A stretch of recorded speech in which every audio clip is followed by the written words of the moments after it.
Wahusika. Jyoti, mhusika mkuu, hana elimu ya jinsia na mahusiano. Anajiingiza katika mahusiano ya kimapenzi na wasichana wengi, wengine wakiwa wakubwa kuliko yeye.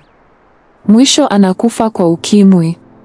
Suzy, mhusika mkuu, msichana mdogo anayesoma shule ya msingi, hana elimu ya jinsia na mahusiano.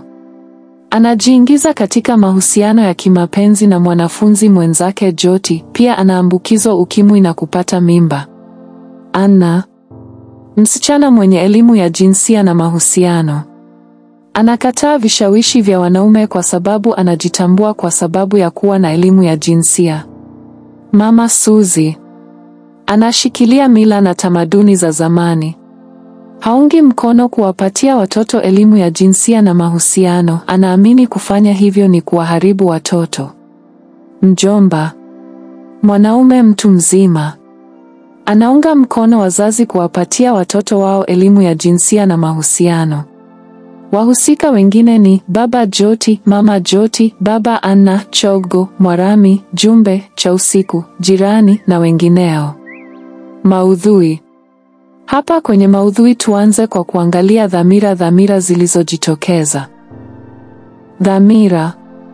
Dhamira nyingi zimejadiliwa katika tamthilia hii. Miongoni mwa dhamira hizo ni: 1. Elimu ya jinsia na mahusiano. Jamii imekumbwa na mmomonyoko mkubwa wa maadili pamoja na maradhi hatari yasiyotibika kama ukimwi.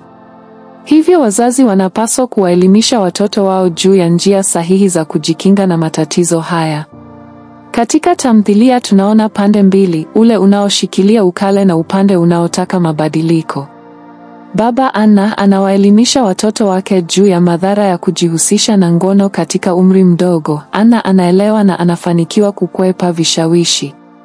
Hali ni tofauti kwa Mama Suzy, anaamini kuwapatia watoto elimu ya jinsia na mahusiano ni kuwaharibu na kuwapoteza. Anaposhauriwa kuwapatia watoto elimu hiyo anafoka. Huko si ndiko kunifundishia wanangu umalaya? Umfunze mwanangu habari za ngono Kutokana na kutokukubali kuwapatia wanawe elimu hii, Suzy anapewa mimba na kuambukizwa ukimwi. 2. Mmomonyoko wa maadili. Maadili hayazingatiwi tena katika jamii. Watoto kwa wakubwa wote wamepotoka. Tunaona watu wazima wakitembea na watoto wadogo, mfano Chausiku ana mahusiano na mtoto mdogo Jyoti.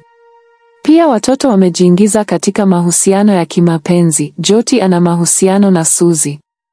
Watoto hawa wanaangalia video za ngono bila kuogopa chochote.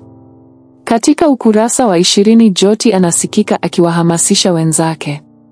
Yap, ukimtaka Suzy chukua picha ya ngono, matusi angalia. Mmomonyoko huu wa maadili utaondolewa endapo watoto watapatiwa elimu. 3. Athari ya sayansi na teknolojia.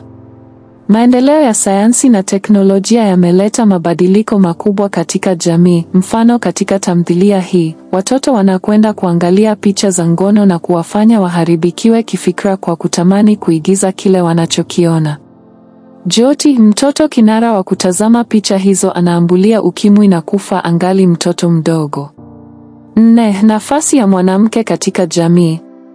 Nafasi ya mwanamke ni jumla ya mambo yote ayatendayo mwanamke katika kazi ya fasihi.